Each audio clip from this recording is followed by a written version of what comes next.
Good afternoon, everybody.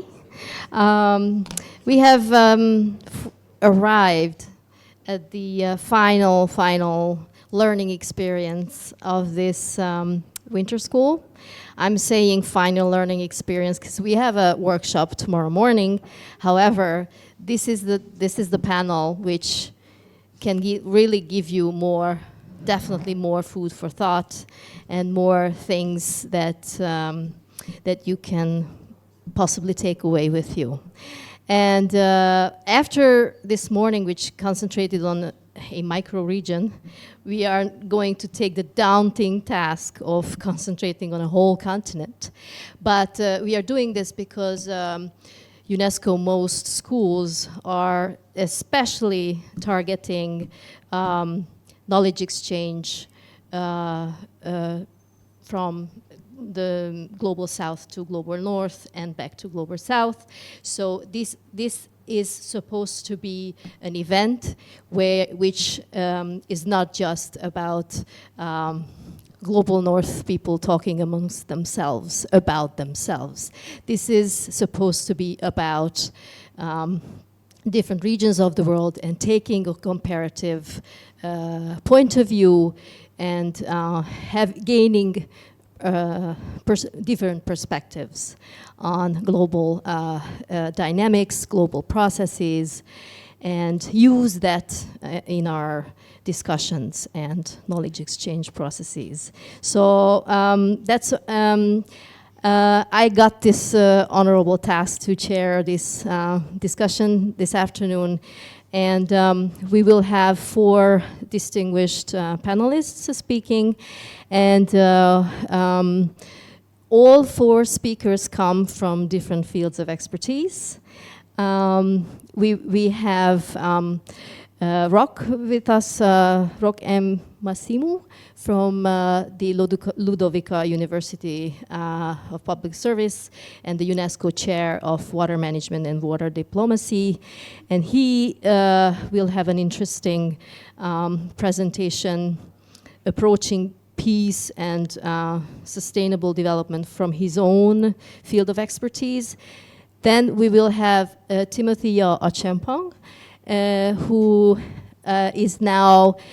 is an economist and who is at the University of Szeged, the Faculty of Economics, but he is a former iASK fellow, and we had the privilege of welcoming him back this time around. And he will be speaking on Ghana, his country of origin, and dynamics in that country. Then we will have our colleague, Feyrouz Saidi.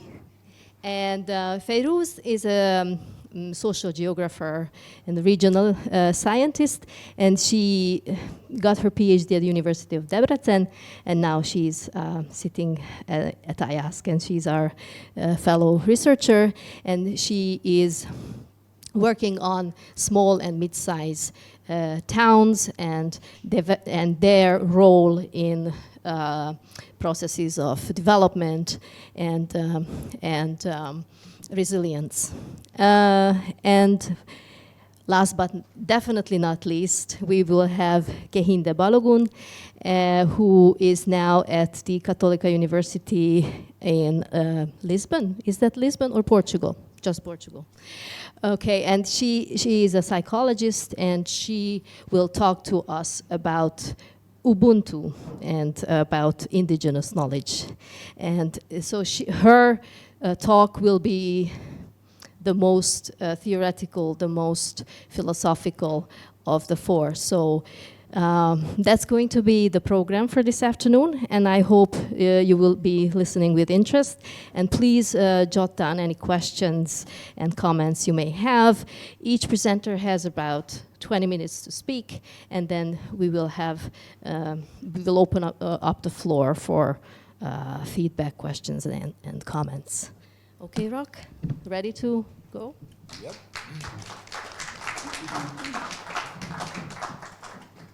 Okay. Okay, good afternoon. Does it work? Can you hear me? Yep. Good afternoon. So, first of all, I would like to express my gratitude to the organizers of this event. It's really a great pleasure for me as an Afro-Hungarian to be here today and expose Africa to you and discuss about it. So really, thank you so much. My first time in Szeged, so it's really a privilege. Okay, so today we're going to talk about Africa in terms of emerging pathways to peace through culture and education. So I would handle this topic as an exercise, which will consist of dissecting the components of the title, looking into it and trying to prove if this statement is relevant or not, or if really in normal circumstances we can have a sustainable peace in Africa through education and culture. Okay? All right, so problem statement. Culture, education, two paths. Pathway 1, culture, leads to sustainable peace. Path 2, education. What triggers culture in Africa? What triggers education in Africa? And how those two aspects correlate with each others? And in case they correlate and they lead to a sustainable and inclusive peace in Africa, are we sure that this peace is sustainable long term? So we're going to stay in a purely African concept by trying to have a dialectical approach in terms of contesting certain affirmations or in terms of confirming them, right? So it's going to be an exercise in such a way, and we will prove it at the end. So two pathways. Okay? Now, why am I talking about clusters here? I'll come back to this. Next slide, the fundamentals. Let's fix the fundamentals. What is Africa? When we say Africa, what do we mean by Africa? Is Africa a country? Is Africa an ecosystem? Is Africa a constellation? What is Africa? Okay? We have to understand that Africa has its own specificities. And if we need to understand something related to Africa, we need to integrate those ingredients, which are those specificities, in order to understand that. So what is Africa? So that's the first question. Now, how do culture, economy, politics, environmental, and our institutions, how do they impact, how do they influence culture and education? And if culture and education are influenced by the way we handle environment, institutions, our economic factors, so how does it lead us to peace then? And if we have this peace, to which extent this peace is inclusive and sustainable, right? So that's the second dialectical question. And number 3 is, in Africa, our culture is how our humanity is lived. In Africa, our education is how our humanity is transmitted. So what is humanity in Africa? The way Africa handles women reveals its humanity. The way Africa handles the youth reveals its humanity. The way Africa handles its political opponents reveals its humanity. The way Africa handles hospitals, healthcare services, reveals its humanity. The way Africa protects its environment reveals its humanity. Okay? So let's stay into that context and move forward and see then what is Africa in its holistic context. Number 3, we need to be very careful here about when we talk about Africa. And then I will take you back to the first slide. Clusters. That's why I mentioned clusters. What are those clusters? And why do we think they are clusters in Africa?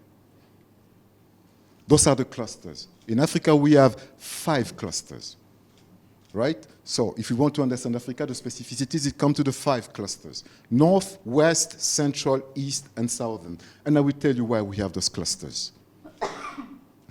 First of all, we need to understand that since 1960, most of African countries have been decolonized.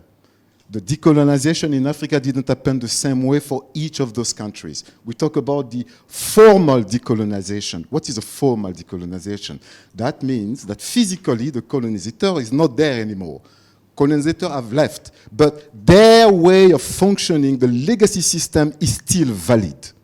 Then we talk about the structural decolonization. Structural decolonization means that the colonizer have left, is not physically in the country, and the legacy system has been dismantled. It has changed. It has been fractioned. And some of those countries took a different direction. Now, what is the problem? The problem is that when decolonization happened, and if those African countries didn't put in place their own structure for managing themselves, they created a vacuum. And when you have a vacuum, that's the worst thing in nature. Nature hates vacuum because something else will get into that vacuum and impact you and influence you, right? So we have countries which have been formally decolonized, countries which have been structurally decolonized. Now, look at the 5 clusters. North Africa, mainly French colonies, Arabic-spoken countries. North Africa. West Africa, mainly French-spoken countries with the difference of certain English-spoken countries like Nigeria and Ghana. Let's look at Central Africa. Fully French colonies at the exception of some Lusophone countries like Angola, Sao Tome. Now let's look at East Africa. Fully British colonies speaking English, maybe at the exception of Ethiopia, where they speak Amharic, and Ethiopia was colonized by Italy. Let's look at Southern Africa. Fully British colonies. Fully British colonies. Okay? So this is what I call the clusters. And each of those clusters have their specificities that we need to understand, then project those specificities on the aspects of peace and culture. No, not peace and culture. Culture and education, and see how it takes us to the peace, and if this peace is sustainable or not. So we are still in the problem statement, trying to put things in concept, in context, and understanding how they correlate. Okay? Next. Now I come with the context of continent fortress and tribulations. We have 3 layers, usually. We have a hard layer, we have a medium layer, and a soft layer. What do we do usually in a country, in a state? We have border security, constitutional security, cyber security. So countries generally try to enforce the layer 1. When the layer 1 is done, they move to layer 2. It's medium. Medium means what? We have systems, economic security, financial, information, and trade. When level 2 is secured, we move to level 3. This is softer. This is where we have the human dimension, and we look at health, education, and security. So we put Africa in the middle. It could be a country, it could be a continent. Even this structure is also valid for European countries. So generally, states behave this way. Now, where it becomes interesting is that the fortress is attacked from 2 sides, right? On the right side, you have conventional threats, which are trying to enter the fortress. What are the threats? Interstate border dispute, extremism, terrorism, government deficit, institutional fragility. Same. Africa has the same problem. Some European countries have the same problem. Some Asian countries have the same problem. Now, where are we going to magnify those factors is when we look at the non-conventional threats. And those are not holistic, right? So we have modern hegemons influencing the fortress, water scarcity, influencing the fortress, natural disaster, etc. So put in mind that we have conventional and non-conventional stress attacking the fortress from both sides, okay? And something going to be very interesting is that those pillars are complementary, but they evolve from left to right. Now let's look at the next one. And now it becomes a fortress purely from an African point of view, purely. I have removed the conventional threats because the conventional France, Hungary, whatever country can face the same problem. Let's look at the non-conventional threats in Africa. Number 1, we have modern hegemons today. Who are the modern hegemons? US, China, EU, Russia, GCC countries. What are the GCC countries? United Arab Emirates, Qatar, Saudi Arabia. Turkey. The hegemons are trying to enter the fortress. Now, that is purely Africa. Now, trying to attack the fortress, it could be with positive intentions. It could be with negative intentions, right? So, this morning, there was a statement where I heard that there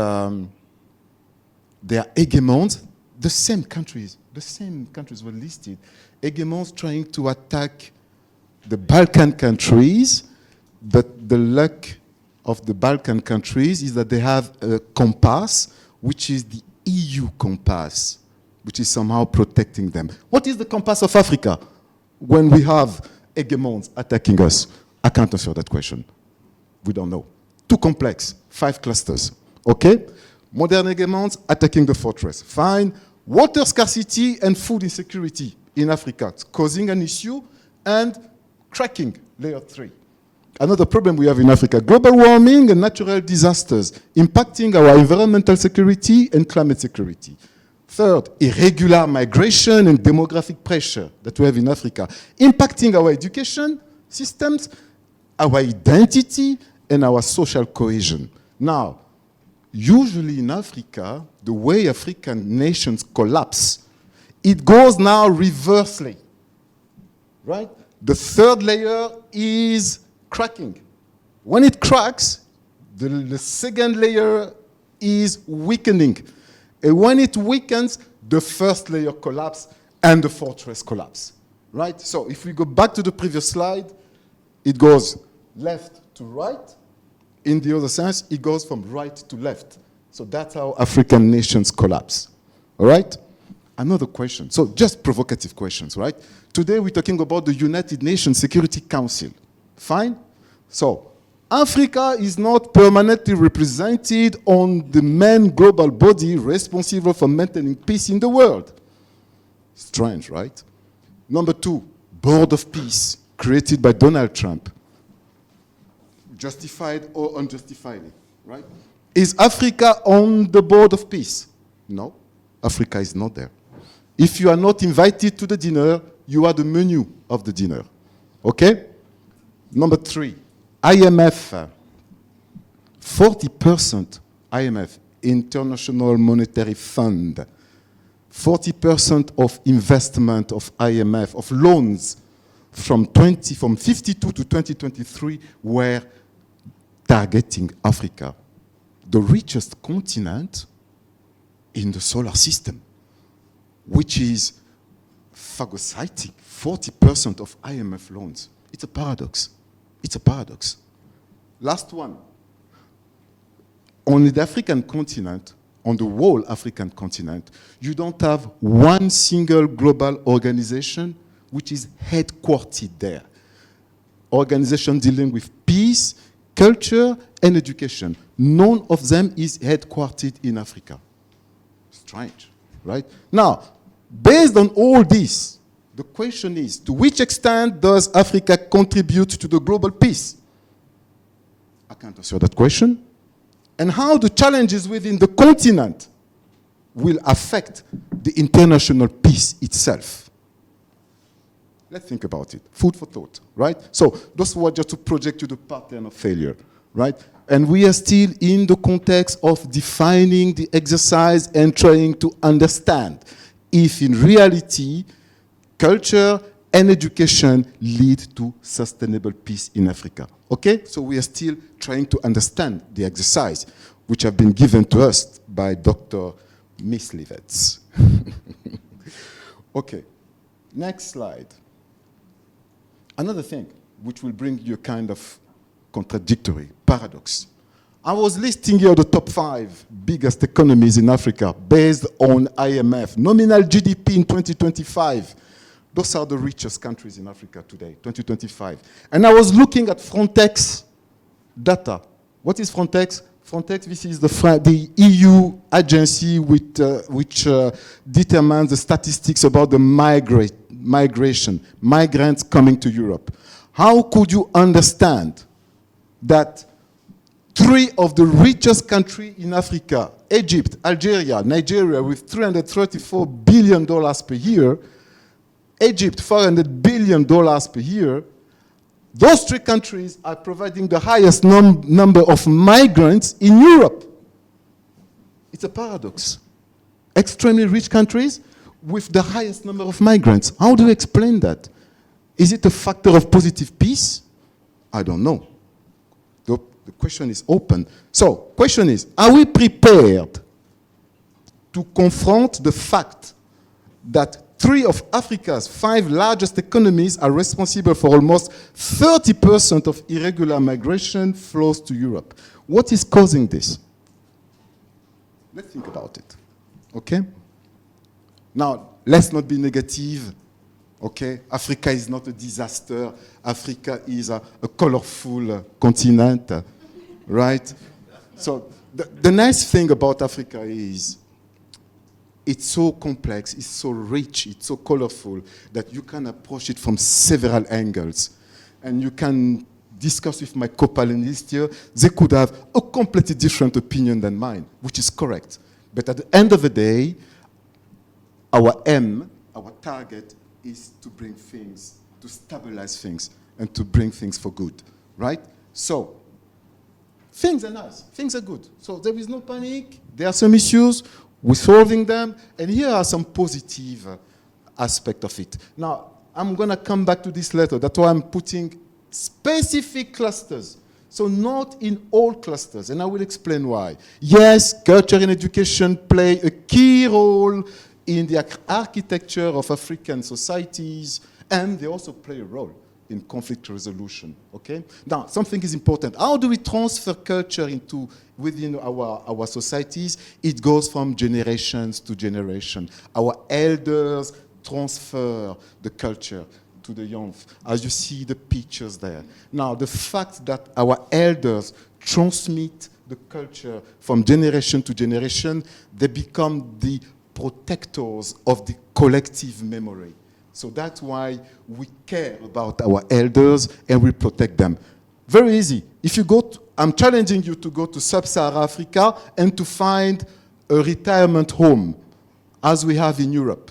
I think you're not going to find one of them. We don't have retirement homes in Africa because we care about our elders ourselves. We don't get rid of them. Right? Why? Because they are the collective memory. They are the one who transmit the culture to us, and we're proud of it. And that's why the elders, I was saying, they are demarginalized, because they are intrinsically part of preservation of the culture. All right? Now, I'm going to go straight to the last one, and my co-panelists will talk about Ubuntu. Right? I am because we are. You are because I am. So the collective fate, very interesting. So that also helps into preserving the culture within company. But my co-panelists will explain this in more details. Okay? Ubuntu. Next slide. Community-based initiatives. This was one of the targets of the exercise too. So yes, in Rwanda, one of the countries in Africa where you have the genocide with more than 1 million people slaughtered and killed, they could stabilize the society. Why? Because you had the ICG, which was put in place. ICG, International Court of Justice for Rwanda, was put in place in order to judge this issue. But in parallel, they created the Gakaka Reconciliation Court, which was purely indigenous. It was based on the values. And people were asking for forgiveness in front of the elders, in front of the tribes. So that was very important. And I call it pacification through indigenous justice. Number 2, Horn of Africa, 7 countries, which have the horizontal and vertical way of distillating, of developing the societies economically by putting human values in the center of the economical development, exchange of cultures, exchange of students, etc. It's going through 7 countries in Africa, and actually this is sponsored by the European Union. It's a very good initiative. I call it pacification through coupling economic development with human values.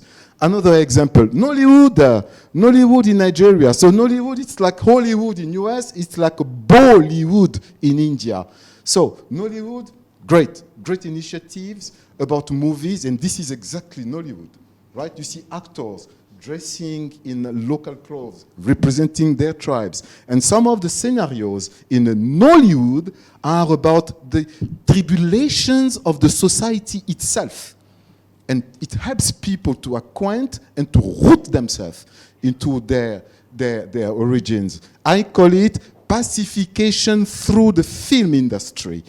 Last example, South Africa, okay? Post-apartheid, when the apartheid was just removed from South Africa, the biggest fear of Nelson Mandela was that the black community would take revenge on the white people.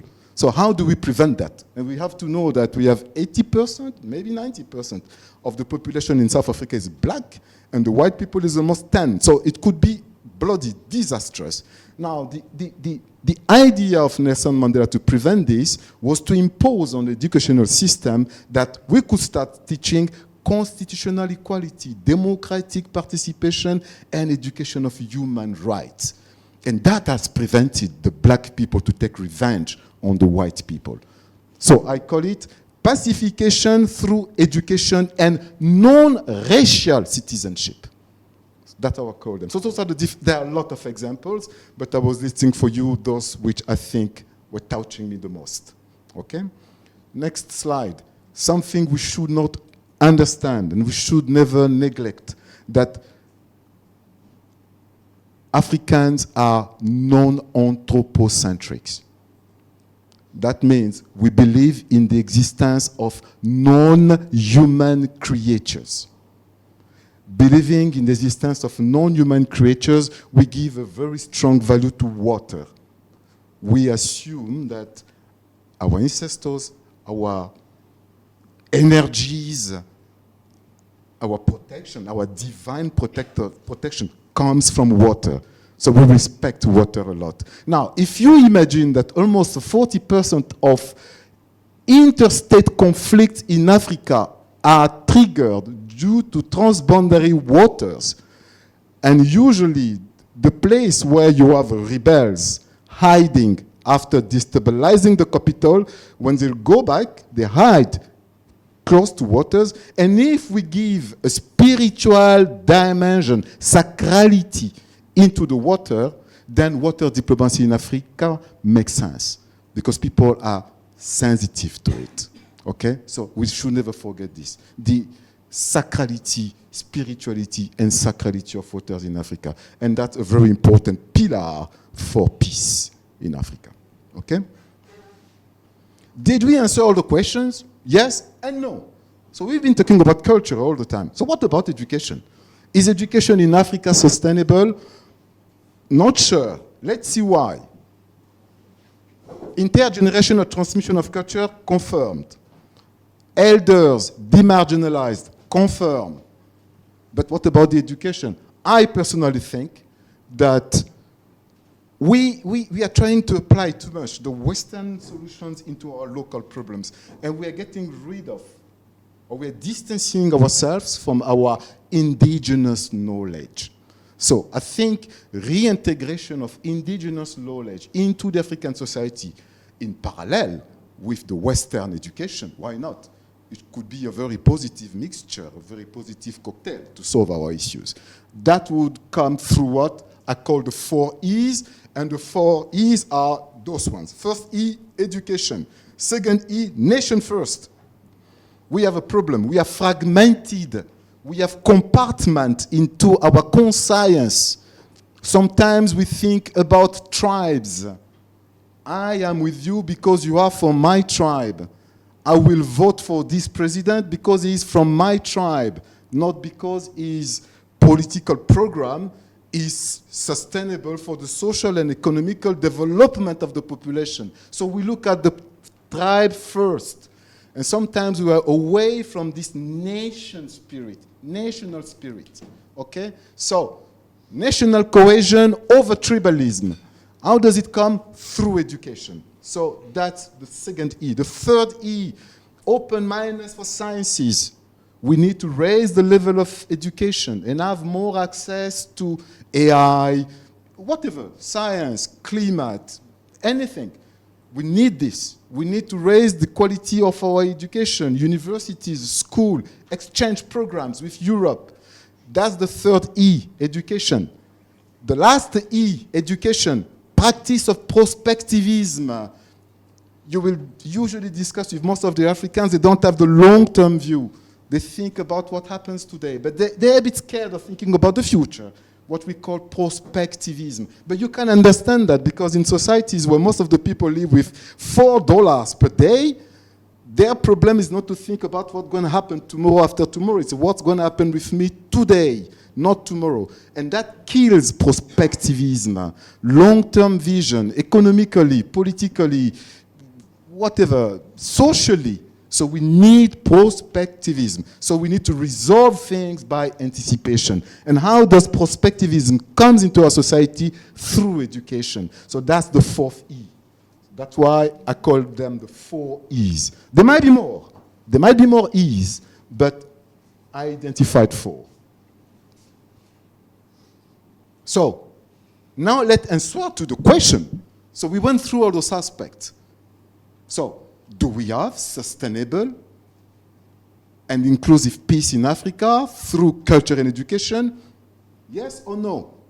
If yes, then where? In which cluster? And why?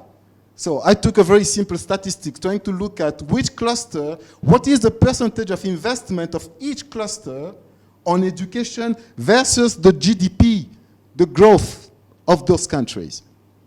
First one, Southern Africa. You said Southern Africa? Yes. British colonies, they speak English. What do they spend? They spend 7.36% of their GDP on education. Oh, that's good. Look at the colors of the cluster correspond to the color of the box there. In terms of culture, is there a good culture transmission? Yes, 5 stars.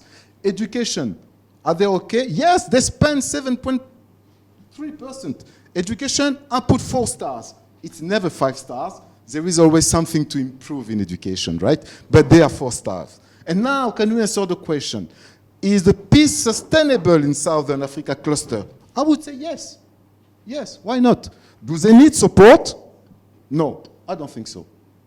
For them to have a sustainable peace. Have you heard about any war or interstate conflict between 2 countries in South Africa? Raise your hand. I'm not aware of it. So they are peaceful. They are peaceful. Number 2, Northern Africa. They spend 6.1% of their GDP on education. Northern Africa. Arabic spoken, French colonies. Okay, where are they? They're here. Culture, 5 stars. Yes, I think they transfer culture between each others.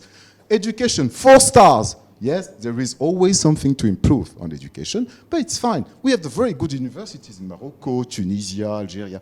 Very good. Medicine, top level. Most of the people from this part of the world, in Sub-Sahara, when they want to go to hospitals or modern hospitals, and they don't have a chance to go to Europe, they go either to South Africa or they go to North Africa. Good. Very good. 5 stars. Sustainable peace in Northern Africa? Yes. Yes. Have you heard about any incident between Morocco and Tunisia? Have you heard about any war between Algeria and Egypt? No. Stable. Peace. Yes. Sustainable peace. The answer is yes. We answered the question. Let's go to the next one. Eastern Africa, they spend 3.65% of GDP on education. Where is Eastern Africa? The green one. The green one. Culture, 5 stars. Yes, the transfer culture, intergenerational. That's guaranteed. Education, I am not sure, because 3.65% is a bit low, right? It's almost 50% of what Northern and Southern spend. So I would say education is 3 stars, okay? Sustainable peace, yes. There are not too much issues in Eastern Africa. Have you heard about any war nowadays between 2 countries in Eastern Africa? Not really. In Ethiopia, maybe there was some crisis, but no, not really, not really. I would say sustainable peace, yes. Education, yes, we need to support them, yes, because they don't spend too much money. Something has to be done there, yes. Let's go to the next one. Western Africa. Western Africa? The blue one. The blue one. Culture, 5 stars. Yes, they transfer culture to each other. Intergenerational. That confirmed. Education, 3 stars. I have a problem with this. Is there a sustainable peace? No. And I say why. I put a star here. Then I will raise the problem of the Sahel region. because the Sahel region is very unstable, right? The countries where you see Mali, Burkina Faso, and Niger. You have issues in Nigeria with Boko Haram, which is also attacking a part of the Sahel countries. So terrorism, jihadism, and all those things. But those are external factors. Those are not internal factors, okay? Because we know that the Sahel region became unstable since Libya was bombarded. And then we had all those group of jihadists coming down to the Sahel region. So that I'm saying, the peace is not sustainable there. Not because the culture is not correct and not because the education is not correct. No, it's because they have issues with terrorism. And most of the young people are taken into those wars and they don't go to school, right? So the peace is not sustainable, but with a star close to it. Do they need support? Yes, we need to help them on education. All right? Last one, Central Africa, where I come from. My country, Congo, is in Central Africa. Central Africa spent 3% of the GDP on education. The worst cluster from all aspects. Culture, 3 stars. And now you can say this is conflicting because we say that across Africa, the transfer of culture is intergenerational, etc. Everybody got the 3 stars. Why not 3 stars? Why 3 stars in Central Africa? Because institutions are broken. This is the only part of Africa where you find presidents in power for 40, 45 years. If you sum up the number of years that the president of my country, Congo, spent in power, plus number of years spent by Gabon, number of years spent by the president of Cameroon, it will sum up to 180 years, right? Institutions are weak, broken, kleptocracy, corruption, everything you can imagine which is negative for the evolution of a society. In Africa, you find them in this cluster. And as the institutions are broken, that impacts the level and quality of education. That impacts diversity and inclusion. And the young people lose hope. They lose hope. And as they are not close to the sea, so you will face that there is an intra-Africa migration from this cluster to other clusters. So that's why I would say the culture is 3, because the young people have lost completely all kinds of references, so they are trying to be westernized by cutting their roots, because they don't believe in the system anymore. They are not able to visualize their future within this system, within this cluster, the worst cluster. Culture, 3. Education, 1. Really, everything is impacted. Sustainable peace, no. And this is where you find a lot of problems. Cameroon, northwest of Cameroon, war. Congo, civil war. Congo DRC, the longest everlasting war in Africa is Congo DRC. 40 years, non-stop. Chad, unstable, war. Everywhere. So this cluster is extremely problematic. So that's why 3 stars, 1 star, sustainable peace, no. What do they need support? In culture and in education. Both. Okay? And now we could say, but we answer the question. Where can Africa pretend being sustainable in terms of peace through education and culture? We have the answer. So never analyze Africa as a block.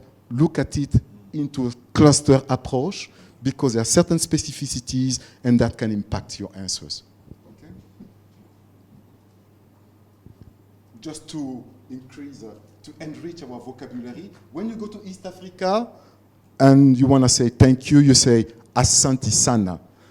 And they will answer to you by saying Karibu sana, you are welcome. So this is how to say thank you in local language, in Swahili. Okay? And actually, Dr. Mislivet, my grandmother is greeting you there. Okay? Thank you.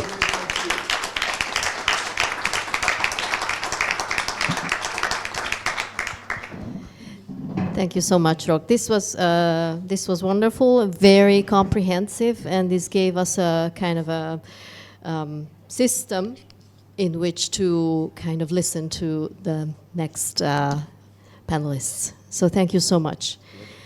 Now we have Yo. Please, the floor is yours. Okay, thank you very much. And before I say anything, I would also like to thank the director of iASK, the board members of iASK, staff of iASK. Unfortunately, I haven't seen Professor Jody or Professor Nico, wherever they are. My greetings also to them. I'm so happy to be back here. My boss, my former boss, I'm happy to see all of you. And then I'm so, well, I feel like it's a big responsibility to now speak about how we can have sustainable peace in Africa, especially after this presentation. But what I intend to do is to give some practical examples of how peace is being sustained in Ghana. So I would not generalize for all of Africa. I am only going to concentrate on Ghana, where I am from.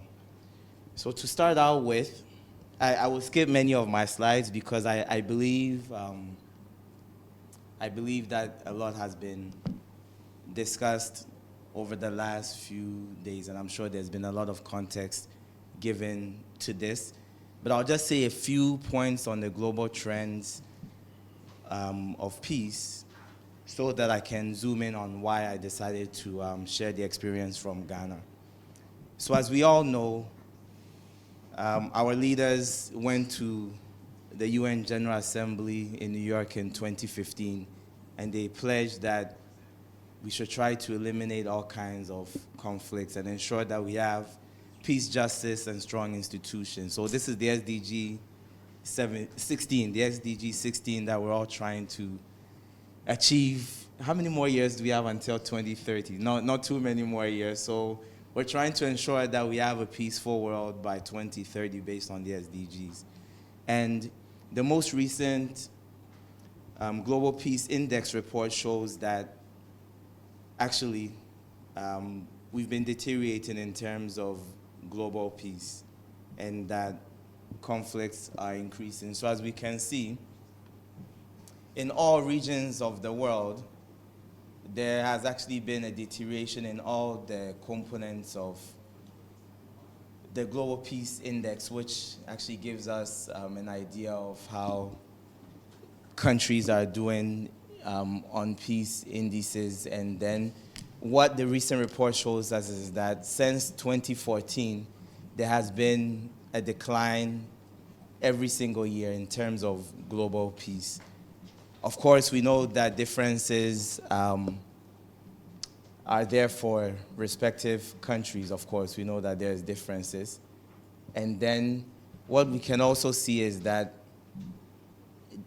based on the latest report, in all regions of the world, with the exception of South America, there was also a deterioration in the Global Peace Index. So globally, we can see that peace is still something that we need to give attention to. And according to the report, the places with the dark spots, you can see some in Africa. Those are the places that it's projected that there could be some conflict between this year, since the report was launched, and then this year. Potentially there's some spots there. So probably some of those clusters might correspond to what the previous speaker mentioned. And then as an economist, I can't speak without saying something about how peace affects the economy. So what we can see also is that in various parts of the world, peace is or violence is costly, or trying to maintain peace is very costly. So according to the IEP, in 2024, the impact of violence on the global economy was 19.97 trillion USD in purchasing power parity. And then this one represents about 11% of the world economy. So we can see that peace or conflict also has economic implications. So at least I have to say something as an economist. I have to let you know that peace also has economic implications. And what we can also see is that in different regions, we can see which types of conflict are having more effect on their economy. So for example, in the Middle East and North and Central America, we can see that the highest contributing factors has to do with our military interventions. In sub-Saharan Africa, where I'm from, we can see that actually internal and private security, violent conflict, homicide and suicide, and armed conflicts are actually almost equally divided in terms of their impact on the global economy. Now, one interesting thing that I saw from the report, which I think has a lot of implication for this discussion, is that in recent times, many of the conflicts are not ending in a peace agreement or one side coming out victorious. And so what this means is that we actually need to invest in sustainable peace processes. And so what I intend to do is to share some of the ways in Ghana we have been trying to maintain peace over the years. Of course, I'm not here to talk about the factors of conflict. If you go to the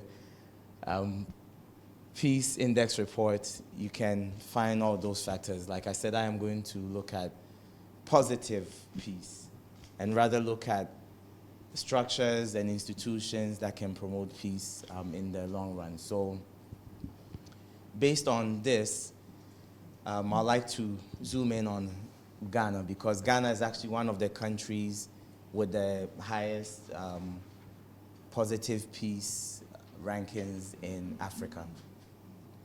So this is Ghana in the green, and actually this is the map of from the Global Peace Index report. So the red, so countries in red actually are not doing so good when it comes to conflict, and then the green ones are the countries that are considered to be peaceful. And what you can see is that Ghana is situated here, and then we can see red, that's Burkina Faso. Recently there was a coup in Burkina Faso. There's also Mali, not too far, you can see Niger, which was mentioned. And then, of course, we have Togo, Benin, and then also Nigeria is also there. So you can see that Ghana is actually sitting in an area where there's been some kind of conflict. But in Ghana, actually, there's been sustainable peace. So what has contributed to Ghana having such a high ranking on the Global Peace Index, and then also the Positive Peace Index? Well, according to the report, one of the key things has to do with the free flow of information. And I'm going to show you some of the structures that have contributed to this free flow of information in Ghana. Okay, this just shows how the Peace Index has been performing in Ghana over the years. So as I mentioned also, these are the 20 countries with the least peace in the world. And what we can see is that Ghana is surrounded by some of these countries. Mali is on this list, Nigeria is on this list, Burkina Faso borders Ghana to the north, and then his country, Congo, is also on this list. So I just thought I should also give more context to where Ghana is situated in this. So what I've been able to find, based on my own experience and then also based on documented empirical studies and then also several reports, is that in Ghana, we're able to maintain sustainable peace through informal and then formal education channels. And then also Ghana is able to leverage on our traditional institutions as well as religious institutions. And then also I'll show that various stakeholders also play various roles in ensuring that there is sustainable peace in Ghana.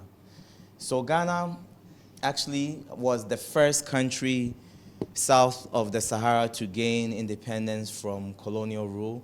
So in 1957, Ghana gained independence on the 6th of March from Britain. And actually, next week, Ghana will be having its Independence Day on the 6th of March. So there's going to be a celebration in Accra. Everybody is invited in case you'd like to attend the celebration, by the way. Okay, so in Ghana, we have 16 administrative regions. And then we have a multi-party democracy, and then there's elections every 4 years in Ghana. And then what we can also see is that in Ghana is a very religious country. Over 70% of the population practice Christianity, and then the second most practiced religion is Islam, which is about 20% of the population. And then only about 1% of the population report that they are non-religious. So Ghana is a very religious country. And then what we have seen is that the country has been able to leverage this to promote peace. And how has it been able to do that? So here we have members of what we call the Ghana Peace Council. All right, so this is one of the infrastructures of peace in Ghana, the Ghana Peace Council. So what happened is that in the 90s, there was a very violent conflict in the northern part of Ghana. If you just go on the internet and you type the Dagbon crisis, you'll get to see that there was a conflict that rose because there was a chieftaincy dispute. In Ghana, actually, we still have our traditional institutions where we have our chiefs, or in where I come from, the Ashanti Kingdom, we have our king. We call him the Asantehene, or Tunfo Setutu. I'll mention something about him. And so the citizens of Ghana actually hold their chiefs or their kings in very high repute, and they really respect them, and whatever they say, they abide by it. Apart from that, they also respect their traditional leaders a lot. In many homes, actually, sometimes the spouse, especially the women, would listen to their pastor even more than they will listen to their husband. Yes, it happens. It happens a lot, yeah, because they believe that apart from God, their pastor is the next person that is next to God. So they really revere their traditional leaders. And this plays a very important role when it comes to peace. So the National Peace Council is one of the institutions that actively promotes peace by having sensitization workshops. And one of the things that they did in 2012, and it was actually with the support of UNESCO in Ghana, was that they established something called the Peace Pact. And so before every election, the aspirants have to go in public and sign a pact where they promise to ensure that their supporters do not engage in any kind of violence. So this is one of the institutions or one of the instruments that the Peace Council, together with the Asantehene, UNESCO, and then other stakeholders, put in place to ensure that there is peace in the country. And then one thing I should also say about the Peace Council is that it has been documented that it is actually the first national level peace building architecture that we have in Africa.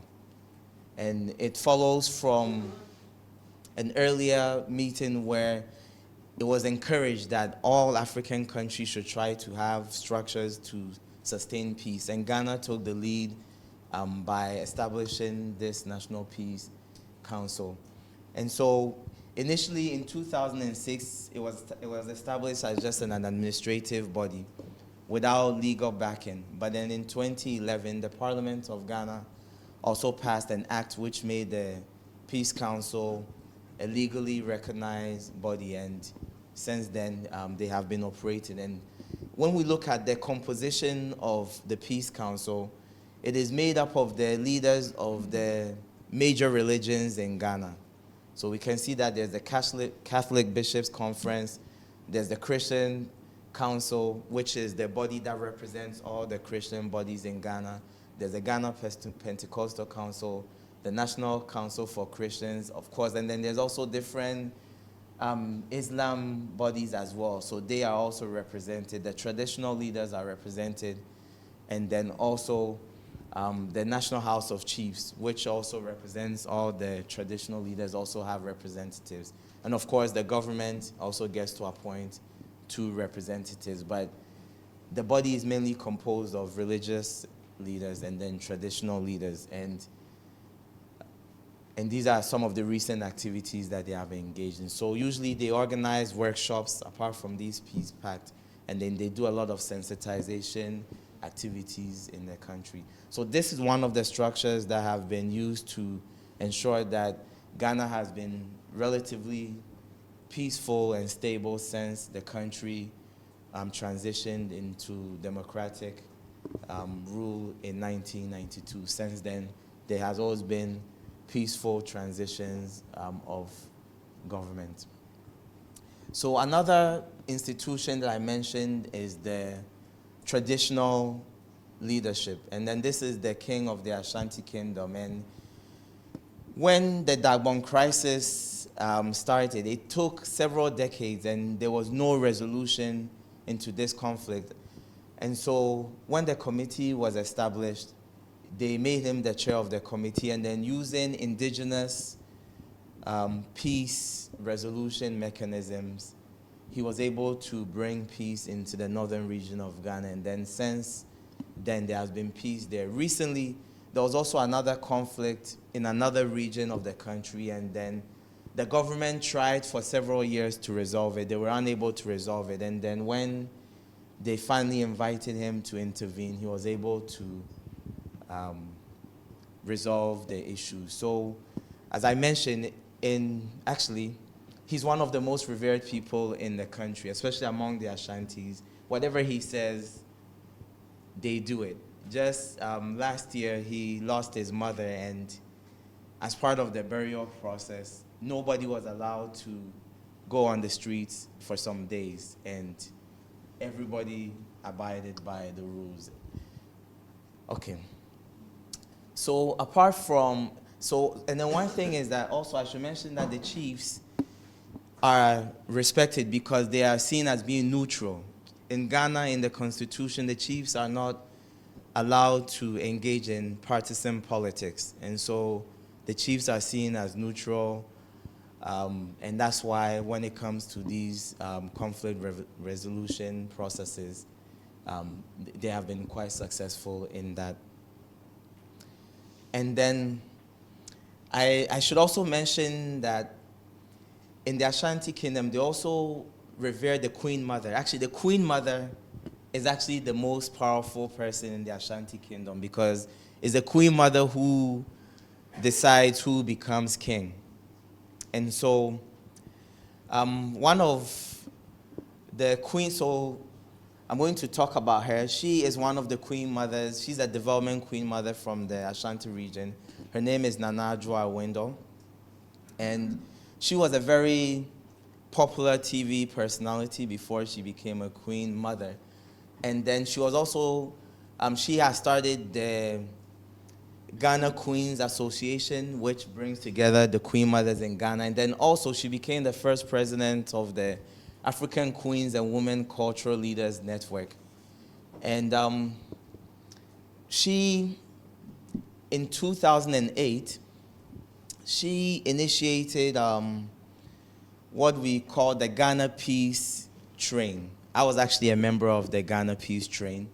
And what she was able to do was that through her networks in the media and as a very popular TV personality, she was able to mobilize the then awardees of the Ghana Music Awards and initiated what we call the Ghana First Peace Train. And so all the artists that had won the awards, you know, musicians are very popular. We're talking about culture and education, and of course we can't talk about culture without the creative arts. And so she was able to mobilize the musicians, and we I was with them. That time I was a journalist. And there were media personnel also around. So actually, yeah, that was me. Yeah, that was me. How many years ago? Almost 2008. How many years is that? Okay, and that's Queen Nana Window. But what we did was we went all over the country, and the musicians recorded. There were 2 peace songs that they recorded, and it was supported by the World Bank. We went all over the country ahead of the 2008 elections. And I remember when we went to the northern region of Ghana, for example, there's a town called Boku. If you Google it, you'll get to know it's one of the conflict-prone areas in Ghana. And I remember that we're able to bring 2 of the, and what we used to do in every city is that we organize concerts, peace concerts. So we're able to bring the factions that were feuding actually to one of the concerts, and it was a very effective also contribution to peace. What we also did was, here we were having a forum at the University of Ghana. That's the premier university in Ghana. So one of the things that we did was there were also a lot of workshops during that time. So this event was actually being televised live on radio, and then there was also a lot of youth there as well. Okay, so in summary, one more thing. So this is the Minister for Tourism, Culture and Creative Arts. We also worked with her to ensure that there was peace. And then one more thing that I'd like to mention is the peace concerts. There were several of them, but there have also been formal education institutions that promote peace in Ghana. So one of them is the Kofi Annan International Peacekeeping and Training Center, because we're talking about education. And then also at the University of Cape Coast, where I studied, we also have a program specifically focused on peace studies. So formal education channels apart from the informal channels. And then the last thing also is that, especially in the border towns, we have community watchdog groups, which are informal peace prevention mechanisms that are also there. And these are all some of the structures that contribute to sustainable peace in Ghana. So I'll stop here, and then if there's questions, I can go into more of the details. Thank you very much for your attention.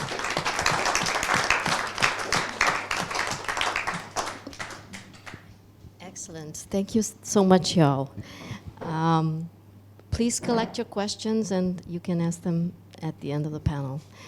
Now, Feyrouz, the floor is yours, and the topic is? Hello, everyone. I'm so glad that I'm here today because, we have a lot of panels before that, and my topic today is about human rights, social upgrading, and global protection networks in Africa. In this case, maybe for the first, can I have the switcher, please? Thank you.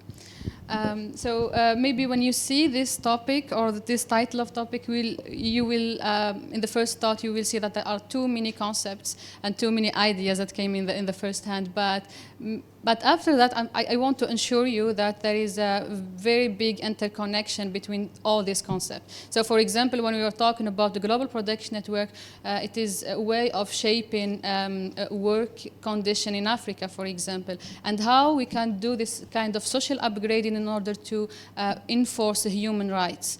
Of course, maybe for the first answer, or simple answer is about by increasing the role of culture and education in advancing peace and human security, but it's not that easy after especially the presentation of Dr. Rock.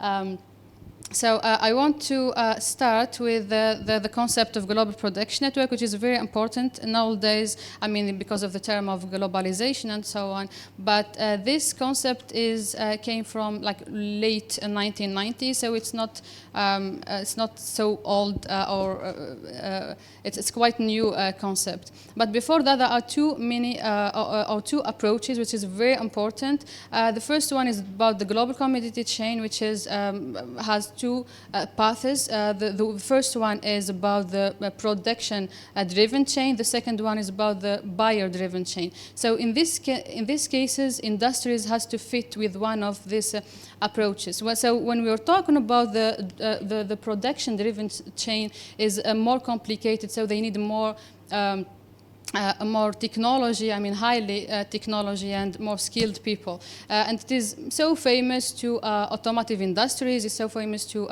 aircraft industries, but compared with the buyer-driven chain, which is, they don't need high quality of education, I mean skilled people and especially technology. So it is more related to fast fashion, for example, apparel industries, toy industries, and so on.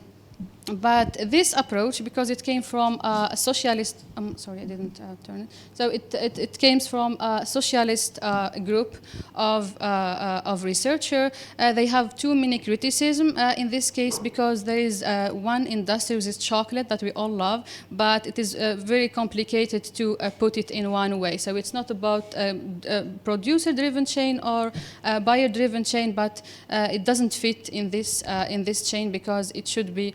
It has two more important partners, which is the cocoa production partner and the brand of chocolate itself. So this is one of the criticisms, that it's not belong to one of the chains. It means that in this case that it's not there is no flexibility in the structure, there is no flexibility on time, and it's not all institutions are involved in this chain. After that, we have the global value chain. It is more flexible in terms of structure because it doesn't have. I mean, in this the first path, we don't have one kind of industry equal one kind of coordination, but it has more type of coordinations. But still, it's not having. I mean, not all firms and institutions are included in this industrial approach. So that's why the global production network is more real way, because it doesn't have only linear concept, but vertical and linear, it can have more. It can attract more factors and actors all together. Means that we need firms, non-firms, institutions, actors, global laborers, and so on. So even NGOs is also integrated in this kind of global production network. So in short, it is the approach that made by a group of geographers when they have too many actors that integrated in one way, and in which goods and services are produced, distributed, and consumed in global level. Of course, also it has too many or three conceptual categories. We have the value. It means that it should be a good. The product should be in a good value, added, and the power. I mean, who has the power to control this chain and decision making, and we have the embeddedness. So this is as just introduction of the concept for people who are not. Familiar with this concept. So, but the more important here is about the concept of embeddedness, which is has also three types. But the social or societal embeddedness is very important in this way because it's more related to culture. Narratives, histories, ties, and behaviors, and so on. So it's very fitting within this presentation. So here, of course, in order to, for regions and for countries, in order to fit very well in the global production network, they need to upgrade. They need to develop their position in these networks. So we have different type of approaches of upgrading. So we have, for example, economic one, which is more related to how we add the high value of this chains.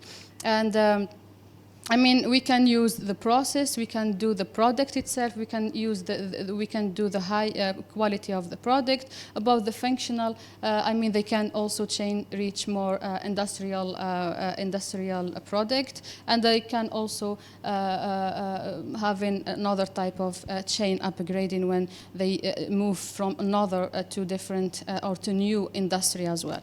So there is another type which is environment. Of course, there is no need for mentioning that how we should take care about our environment, and we should use green products and to improve our sustainability, and sustainable is very important in our life. And then we have the relational upgrading, one of the types, which is also related to the growing and integrations and centrality. But the more important in this presentation is about the social upgrading, because here we will focus on how we can have better working conditions, higher wages and career possibilities for those people and those working in these chains, not only focusing about economic upgrading.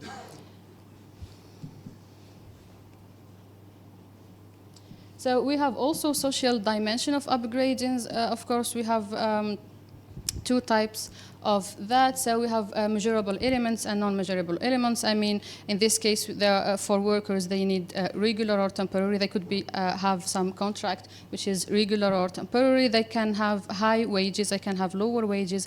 Depends on their capacity. Depends on their how skilled they are. So more people or more skilled people will have high wages than the lower skilled people. And according to the working hours, of course, also depends on how skilled people are. So less could be more, it could be less. The health and safety regulation also is very important.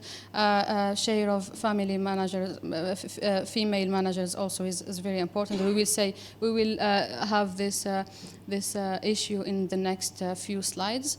And then we have non-measurable elements, which is more related with the right. So right of offer opinion, right of collective bargaining, about the discrimination, about the career possibilities as well. So for the first example in this study, I want to focus on the garment industry in Morocco. So I'm from Algeria, but I'm not going to talk about Algeria now, because I already have a study which is when we focus on the export commodity chain on about two different countries. I mean, focus on Algeria, but compare it with the neighboring countries, Morocco and Tunisia, and I found that Tunisian economy is more diversified than Algerian economy. So one of the issues in this case is not about the garment industry. In the inverse, it is very good, and they have more diversified economy compared to my home country, even if it's the second largest, I mean the richest country, as the first presentation said, but still we're not having very diversified economy. But in this issue, I want to focus on the two challenges that that garment industry in Morocco has. So the first one is about the commercial embeddedness. So the more the pressure they have, because Morocco, as I have mentioned, it's highly integrated into supply chain within European countries, especially with France and Spain in the case of fast fashion. So the first pressure is how to manage that, because the lead firms always have want to give them pressure, because they need high quality of the product with the lowest price and in short time, and this is one of the problems in this or the challenges of Moroccan garment industry. The second one is about workers. So they have also societal or social embeddedness challenges, because they have two workers type, or they have dual workforce forced type. So in this case, because they have regular one, so I don't have any problem with them because they have a good working conditions. They have a written contract and they have safe conditions of working. So it's very there is no problem with the regular workers. But in the second hand, we have the irregular workers. So those irregular workers, in this case, 80% of women are working in this case. And there is no kind of upgrading. In the inverse, there is downgrading of the working conditions and the wages, and they work for long time and long hours with very low wages. But of course, we need to mention that there is an industrial label called fiber citoyen, which is a Moroccan labor industry, which has a more important role in this chain because they want to feed the regular European regular in order to have a good position in the chain. But still, they are facing very large problem concerning women and discrimination and the women workforce. So in this case, I want to mention that we should focus on education. So just one of the thoughts that we should focus on education in order to have a better position for these women in this kind of chain, or any other examples.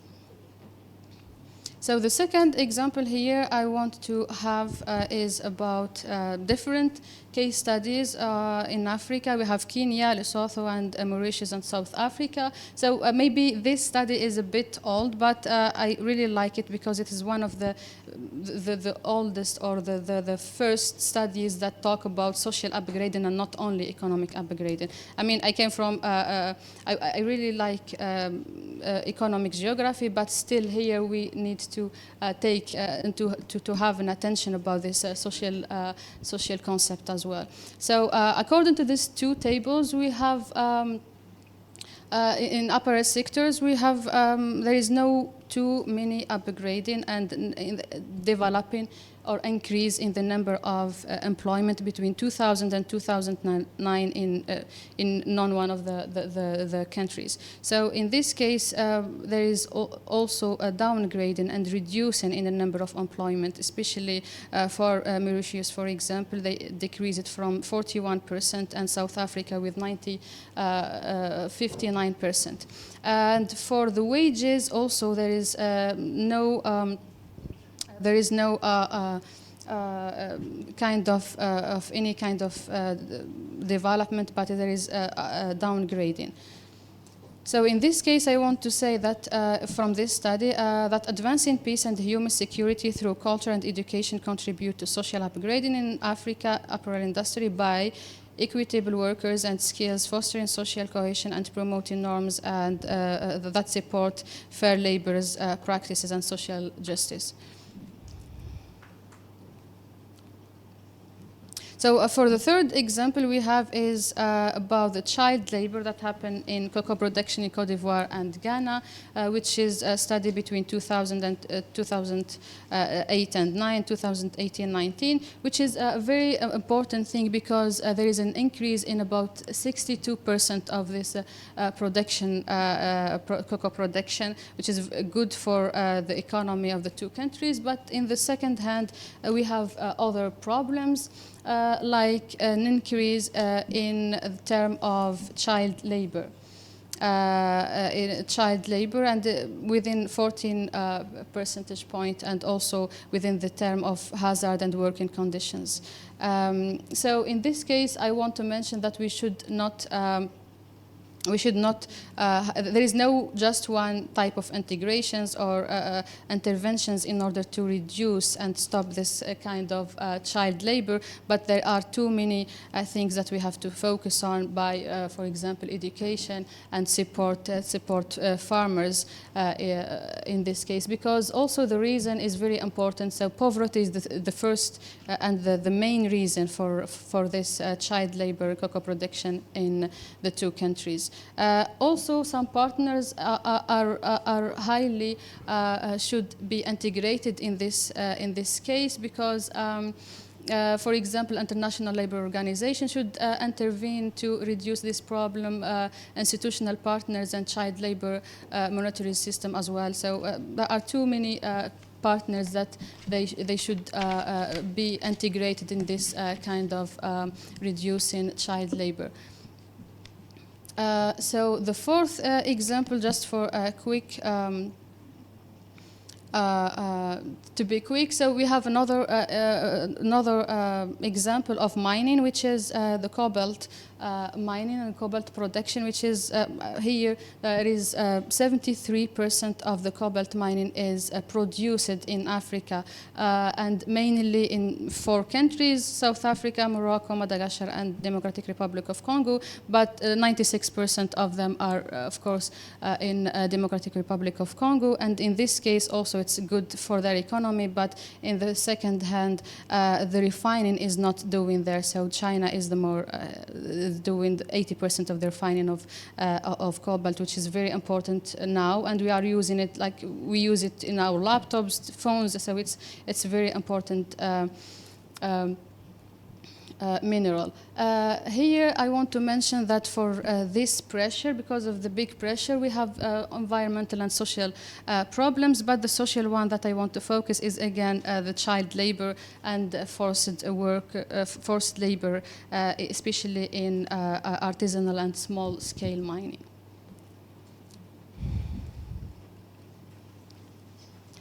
So to end with, I have some policy recommendation. In this case, because here iASK have a lot of people that can integrate, in this case, not only academia or researcher, but we have a government, we have international organizations, social, and even non-government organization are involved. So for government, I want to say that we should focus, for example, on integrate labors and human rights into trades and industrial policies, for example, to invest in vocational and digital education and so on. And for international organizations like UNESCO, they should also focus on how to strengthen human rights and peace education, to support culture and diplomacy and cross-border researcher, and also for the civil societies. They need to raise awareness about the rights and support youth. And also for the private sector, we have some recommendation according to that. So moving beyond minimal compliance, and also to enforce zero tolerance to child and forced labor. After that, for us, just for a reminder, as a researcher and working for institutions and universities, that we should build interdisciplinary programs and partner within the vocational institutions and develop African-focused data and research hubs, and also to support student mobility. And that's what we are doing now, right? So, and that's also, this is for my presentation here. I have some references that I used, and thank you so much for your attention.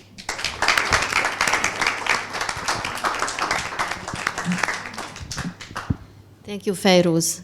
And now, without babbling on too much, Kehinde, the floor is yours. And please, can we have the presentation? And let's hear about Ubuntu.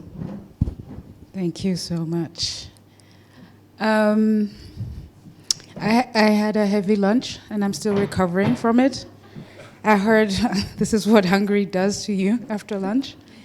So, yeah, forgive the lower energy as opposed to the workshop yesterday. This is a chapter that is drafted for a book being coordinated by my second supervisor, Richard, and my former colleague at UNU EHS. This book is actually how I got in touch with Richard and told him the idea for my PhD, and this chapter was already accepted. And I'm very happy to have reached out to him, because it's just amazing the amount of creativity that they are enabling with the new thinking that is currently coming up. And I will talk more about that. So to give a brief of context, we know mental health crisis has increased. We know about climate change. Everyone knows about that. We know about all the geopolitical drama that is increasing everywhere. You heard a lot about it also from Africa, but this is particularly for the motivation of this chapter. So we should be doing better. It's 2026, but we're not. And with all the stories of, Nigeria first or Ghana first or whatever country first, can we really at this point try to be by ourselves? And the reason why I ask this question is to go hunting for the missing piece. We have a lot of knowledge, we have a lot of science, but somehow we're missing something. So, and I will ask this question. It's kind of like a rhetorical question. It's just to ask you who you are without your name, because I was given to you, without your title, because you got it from someone else, without your education, because that was also given to you. Who are you? So, introduction to the chapter itself. From the positive psychology perspective, flourishing is a person with the most optimal psychological functioning that is possible. That's when you're flourishing, from the Western perspective. And this is, I'm emphasizing that because it literally forms the basis of this whole chapter. And for you to flourish, from the psychology perspective, resilience, being able to regulate your emotion, your cognitive functioning, in order for you to absorb whatever stressors has come to you and bounce back, is very, very important. We have the same thinking on a systematic perspective, particularly when it comes to disaster risk management or climate management. Resilience is your capacity, is the system's capacity to bounce back. We do talk about bouncing back better and not just bouncing back to the state in which before the shock hit. So we have this, but who's bouncing back? What's bouncing back? And bouncing to where exactly? So the psychology, the human, you have resilience, and that's more on the internal processes, your emotion, your cognition. We have systems that we have built for the human to also bounce back, but there's still a missing link. So we went hunting. Someone mentioned earlier in the panel before, why are we not talking about Aristotle? And I thought, I'm talking about him. So Aristotle is known to be the one who talks about flourishing. We all know flourishing because of him. And particularly, he talks about reasoning and virtue and balancing character with material desire. Right now, our economy is based on material desiring. And then there's the fact that the objective of this is to focus on your self-mastery. We go to China, we have Confucius, and it talks about self-transformation. Again, the self comes into play, and learning to be human within a network of relationship.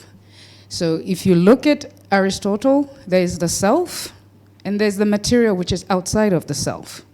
In China, there's the self, and there's a relationship outside of the self. And Ubuntu, becoming a person through the other, the authentic self within the spiritual web of relationship. Again, the self in relation to something else. So in order to have a good life, these are ancient wisdom from across the world that talk about a vision of human flourishing is a pursuit for the good life, for yourself and the other. Now, what the other is might differ based on your point of view. Currently, right now, the other is everything else that is not you. So you are an autonomous individual who has to find a way through the world, which is chaotic, which is threatening, and therefore you just have to figure it out, get a job, get a partner. You know the story. Ubuntu perspective doesn't think like that. Ubuntu sees you in a process of being human. So you're never fully formed until you actually achieve humanity. And it's a perspective of within, becoming human through the emotional and cognitive processes, and through the relationship that also help you to become that person. Who that person is, well, you will find out as you go along. So that's the basis of the chapter in terms of where I was coming from looking for answers. And the book is based on a meta-analysis that used biostatistics to look at data from public health, from biomedical fields, to try and figure out what do we know about flourishing. And in 2017, Tyler van der Velde, who is the director of the flourishing program at Harvard, came up with this by looking at all of these records to figure out that the four: family, work, education, and religious community, you could also just say community, are the pathways. And these pathways, according to his analysis, lead to the different domains you see. So in 2017, there were 4 pathways that lead to 5 domains. But over time, financial and material stability have been added because of its importance to secure, and this is very important because I'll talk about it on the other side, it's to secure flourishing. So financial and material stability, when it comes to the data that we currently know from 2025, which is spanning 22 countries across the world and nationally represented population, financial and material stability is just the ground you need to stand up in order for you to look for all the other domains or pathways. Interestingly, which I found very interesting, is that according to all, I'm not a statistic person, but there was so many calculation that was done in this report that I got lost. But the outcome of it is the meaning gap.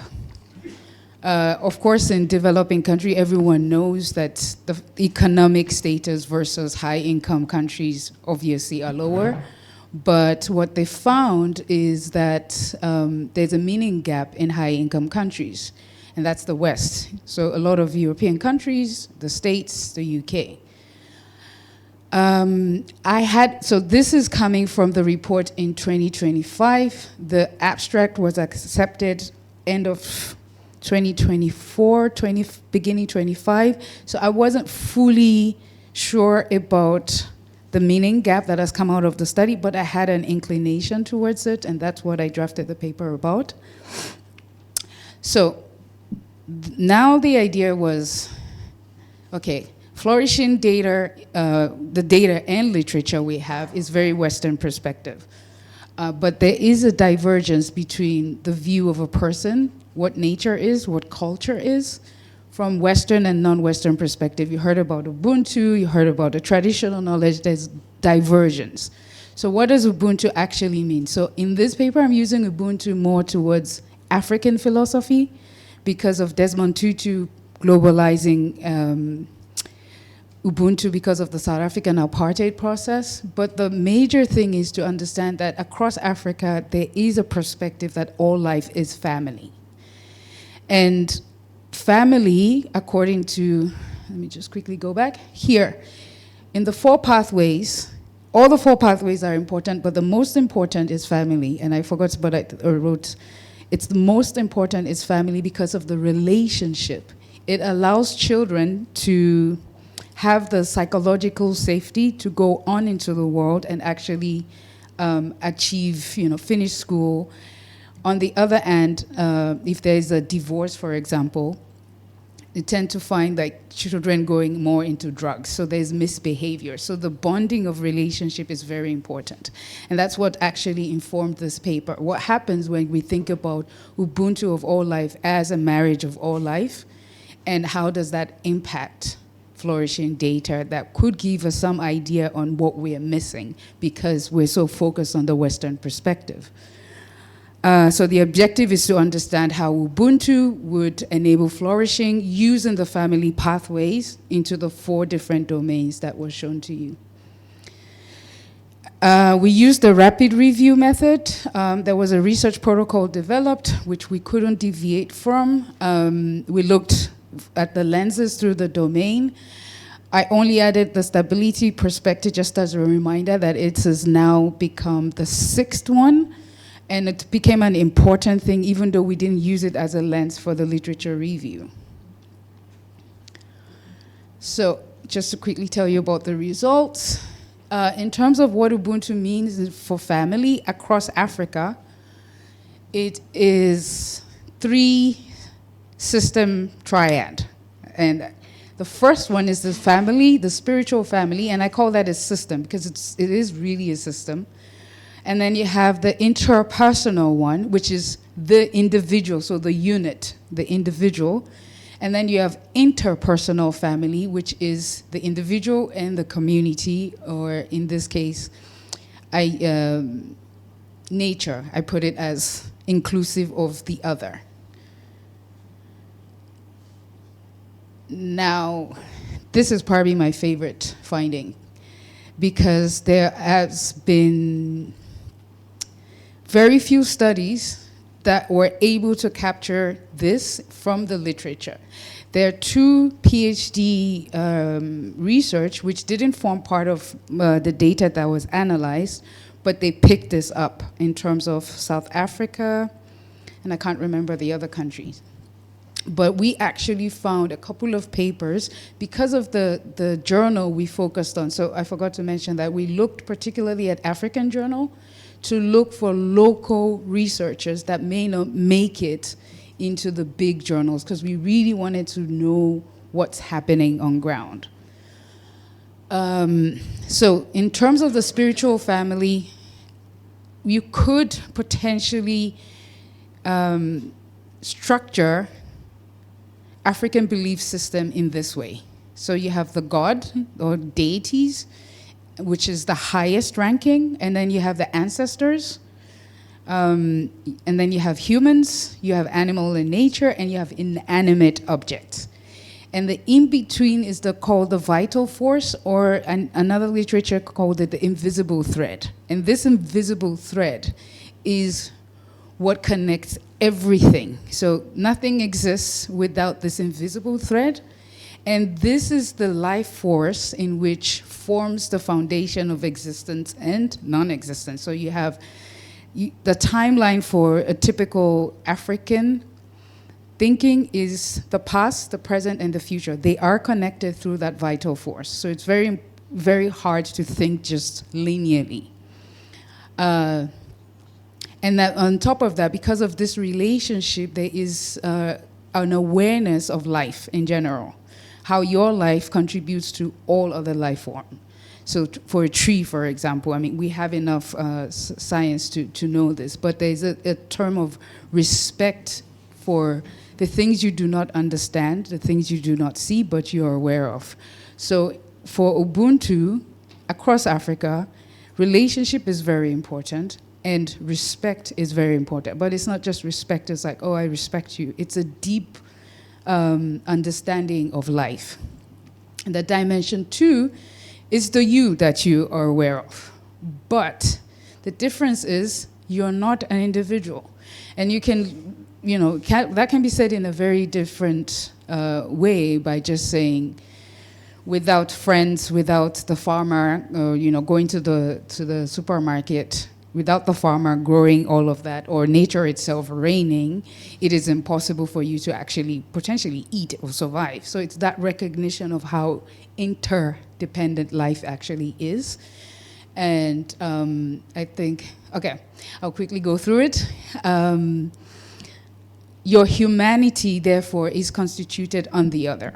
Because for you to be a certain gender, you have to know of the other's gender. And that defines who you are. The third one then is the interpersonal one, which is more of the community is seen as an extended family. And because of the respect, because of the vital force, harmony, which is the peace part, is very important, shared responsibility. It's in this perspective, a lot of people tend to think there's this, when I talk about collective consciousness, like you don't have a brain. It's actually very different. It's being aware so much and being included into the community that you are able to recognize what you're interested in and what you want to contribute for the collective. So virtue, in terms of the domains, virtue became the most important and the character for a human. And that is based on the ancestors. So the highest thing you can do as an African is to become fully human. And being fully human means you really embody peace itself, because the vital force is peace. It existed before, and because it's one, it doesn't conflict or fight itself. So therefore, the whole process is actually for you to develop your emotional and cognitive capacity to become fully human, and therefore have a chance to be an ancestor. So your thoughts, your ideas, your action, it's all aligned towards achieving peace through the Ubuntu principle. Being the good ancestor, what does that mean? Ethical maturity. Leaving a legacy behind, respect, service. The second domain here, if the community is sick, it's an indication that the individual is. So planet being unhealthy shows that something is wrong with the humans to an extent. Happiness is not shared by itself. This is confirmed by psychology. It is a community-driven thing. And achievement is not individual, because you always recognize the people who came before you, and you also have to give to the people after you. And then the last one, which is relationship being the most important thing. This is also confirmed right now with the current literature and data that we have from the Global Flourishing Study from Harvard. Purpose, meaning, the meaning gap is actually contribution. It's not for just you, it's seeing how you can contribute based on getting from the others that came before you. So deep reverence, respect, this is very important in order for you to find your own meaning and contribution to society. And I will stop there, and if there's any question, I'll let you know. But yeah, this is Maslow's hierarchy, and there's a confirmation with the fact that in Africa particularly, finance is important, and that is the base. It's currently missing right now.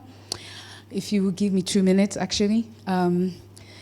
And that's missing, and then the highest, which would correlate with the self-actualization to become a good ancestor, is character and virtue.